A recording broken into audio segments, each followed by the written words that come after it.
বিসমিল্লাহির রহমানির রহিম। দেখেন বাংলাদেশের কি অবস্থা,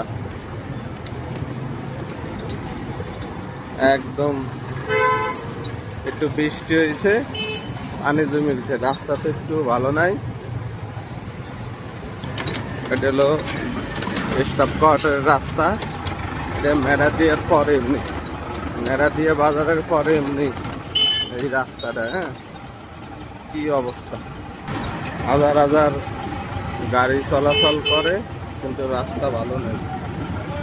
অল্প একটু রাস্তার সমস্যা, এই রাস্তাটুকু দীর্ঘদিন ধরে এই অবস্থা। এটা হাইয়ের রাস্তা বলে সলিং করা থাকে, যেখানে হাজার হাজার গাড়ি চলাচল, সেখানে রাস্তার দুর্ভোগ।